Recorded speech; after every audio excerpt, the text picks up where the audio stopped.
Yeah, it was kind of a dream for me to live in a more organically, in a more sustainable house. But well, that was kind of hard. The normal way of living is not healthy for the planet or for the people, or whatever is living on this beautiful planet. Pros and cons are kind of easy to list. Let's put it that way. People don't understand it often. Very often, like, oh, are you living underground, or are you a hobbit, or some stuff like that, until they actually visit us and say, oh wow, okay, I don't know if I would live here, but I can imagine why this is comfortable. Imagine a world in harmony with nature, with others, and with ourselves. A world where people are nourished by diversity and beauty. Do you believe it can exist? Utopia. Discovering dreams that are reality. My name is Paul Hendriksen, and I'm living here in Olst in the Netherlands. My home, which is the Dutch variant on the concept of the Earthship, which is originates from the United States, and there's about 2,000 of that type of homes all over the world. But here in the Netherlands we created a community of 23 of this type of buildings in one project, which is kind of unique. More or less completely self-sufficient building made of scrap materials and natural materials, a mixture of that. So the main feature actually is that the supporting walls of the house are constructed of car tires, old car tires that are completely filled up with soil from the building site itself. And they are really pounded very hard, so they are massive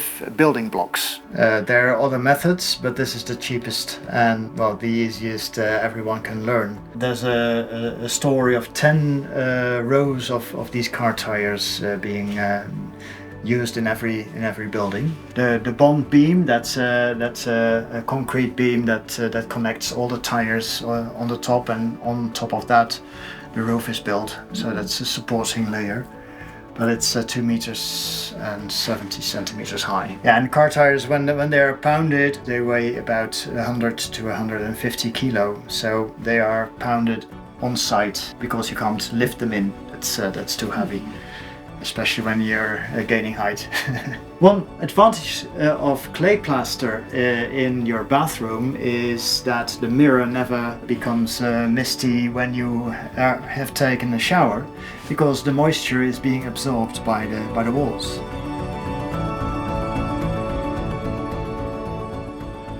The whole thing is that by creating massive walls, we catch all the sun warmth in wintertime. It's kind of stored in the mass, and in summertime the sun only comes in for say half a meter to a meter, so the house remains relatively cool. It's of course a very old technique. You know it in Italy and other Mediterranean countries, of course, with thick walls and building close together. In this house, at least, we try to avoid using a lot of technology. We also have it's a mixture of low-tech, well, passive solar energy, and high-tech.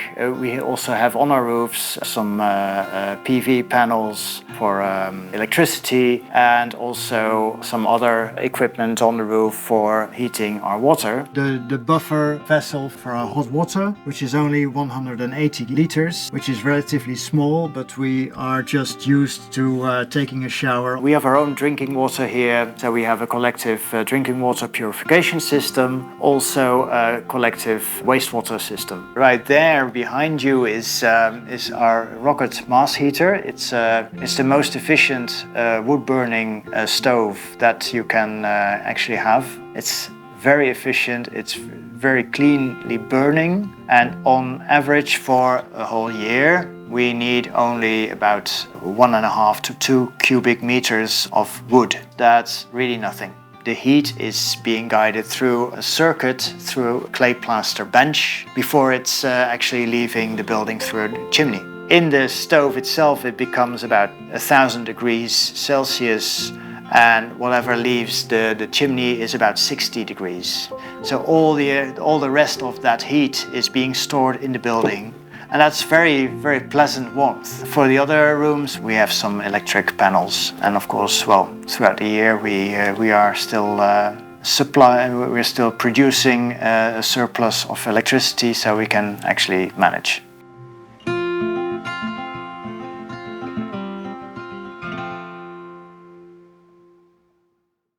I love nature. And I don't need a reminder of that. It's a thing that is very pleasant to just be living in tune with the thing to which your heart goes out. That's probably the best aspects of living in a house like this. There's no friction between how I want to live and what I feel like and my direct environment. The house kind of takes care of you instead of that you have to take care of the house. That's the main thing that really makes it a very pleasant place to be. We know the Earthship concept works in every country in the world, so why not in the Netherlands? We've got 23 households here, and every household has been finalizing the build of their own home, of the interior. They probably have 23 completely different designs and concepts inside, indoors. So as you can see here, we are fond of round shapes, organic shapes, and a lot of clay plaster. We have kind of molded our house instead of built it with all kinds of hard materials. And of course the clay plaster, that's another additional feature of this house at least, absorbs moisture which is in the air. When it's too damp, it exhausts the moisture again when its interior is too dry. So you have a very temperate and well-balanced indoor climate. That's another feature. This rocket mass heater, the centerpieces of the living room. We had it kind of custom designed. The oil drum is just a genuine oil drum. We left some metal out in order to have direct heat radiating to the room. And the rest, is stored in this thick layer of clay with a hollow circuit going here through the bench and then to the chimney in order to store as much heat as possible in the mass. This is 2 plates for cooking. There's a steel plate, very thick steel plate underneath here. So after cooking, we have the hot water for doing the dishes already. The whole building is self-sufficient. We don't have any utility bills. We do have a connection actually to the electricity grid, the national electricity grid. And the grid, of course, works as a battery for us, instead of all homes having to have their own storage for electricity, which is not environmentally speaking not the best option. In this household with 4 persons, we have 5 solar panels for electricity, and we still produce more than we use. Actually, we get some money from the electricity company. Provides us with a lot of extra time. We don't need to be out working and earning money in order to pay our bills, which of course helps in kind of a relaxed life, having a relaxed life, and being able to do exactly that what our hearts and minds think of.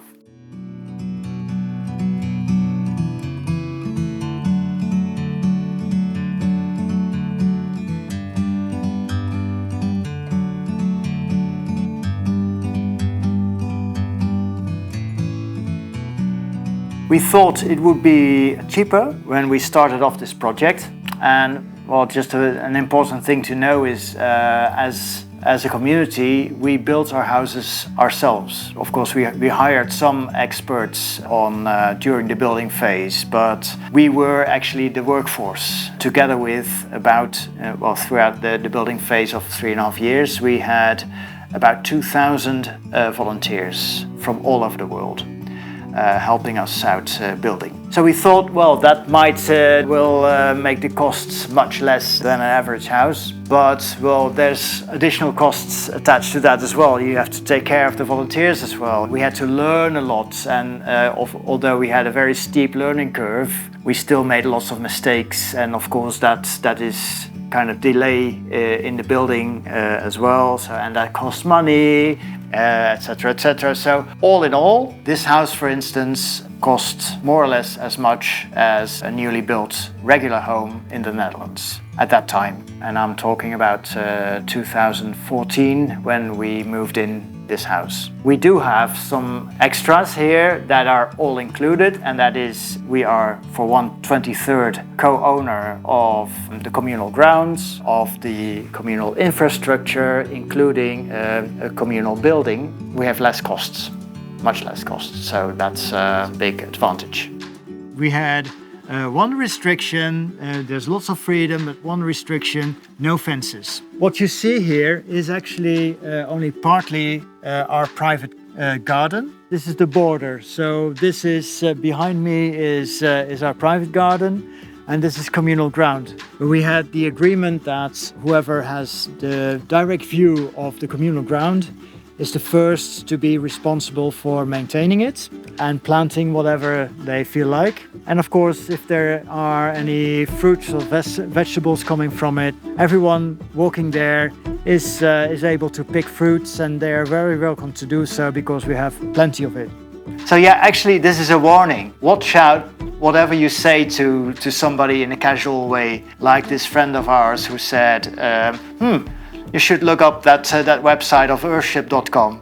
I mean, he said it in a very casual way, but it created a cascade of things that eventually ended up in this project, which turned up lives of thousands of people, actually. I mean, all the volunteers who came, they went back, and maybe, well, let's say 1% actually created a dream like this themselves. I mean, this is just the butterfly effect you see here in practice. People think we don't have any amenities like a place to cook or whatever, and well, we do have a very normal household using laptops and stuff and everything. Well, there's a lot of bias about this. And of course, from the point of view of people living in a regular house, we are living in different conditions. Let's put it that way. But to us, it's very normal. It's very natural. We don't have a fridge. We learned that we didn't need one because our lifestyle doesn't require one. We don't eat any meat. Basically, nothing that really needs to be cooled all the time. We don't have a flushing toilet. We have a compost toilet, dry composting toilet. This is flax crumbs. It's actually a product that is used for bedding stables of horses. We use that together with sawdust in a mixture to use in our compost toilet. Well, to people who are not used to that, that seems like a con. But to us, actually, it's a pro, simply because we have a very short loop circulation system in that way, and to us that is an advantage. Put things short, you may say that pros and cons are probably mostly a point of view. It's not objectively, you cannot objectively say, well, this is a con or that's a pro. Everyone taking care of each other. If somebody gets ill, it's very easy to have a lineup of people that are prepared to cook some dinner for them or do the grocery shopping or whatever. And that's no problem at all. Or if you are in need of something you don't have yourself, an item, you just send out a little message, I'm looking for, and most of the time, about 5 to 10 minutes later, you have about a choice of 3 or 4 brands of the item you're looking for. So together we have everything we need, and individually you don't need it to have it. Between dream and reality, that's 10 years. And of course, this whole project was, to Dutch standards, very experimental. We needed a municipality that was actually willing to be a partner in looking for solutions to make these buildings apply to Dutch laws and regulations, which is a jungle. Maybe one side story, which is, to me at least, I think that's interesting. I was finalizing the earth plastering of the communal house, and it was summertime in 2015. And the doors were open, and outside there was a big heap of black soil. Well, we just got that from outside. Anyway, there were some children playing there, and they were all dirty, and there was mud, and they were screaming and laughing. And then it suddenly came to me that the children living here, they grow up with this whole idea of that this is normal. What we have, contrary to all the adults who came from all walks of life, but all from regular housing systems, etc. But they take with them the knowledge, the ingrained knowledge that another way of living is possible, contrary to all the adults who don't. So I think that's the main pro of living here, that we are kind of exporting that whole idea. We have guided tours every month. They always fill up with 20, 30, sometimes 60 persons doing the guided tour. And in between that, we have special interest groups very often that come from school classes to, for instance, groups of architects, a special environment for inspiration. We wanted, of course, to create a nice place for us to live, but not just to turn our backs to the rest of society, but instead of that, be an inspiration to the rest of the world.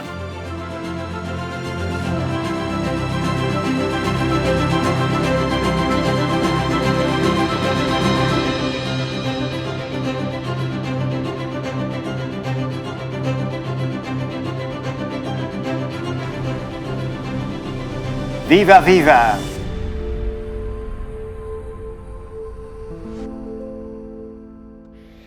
Utopia. Discovering dreams that are reality.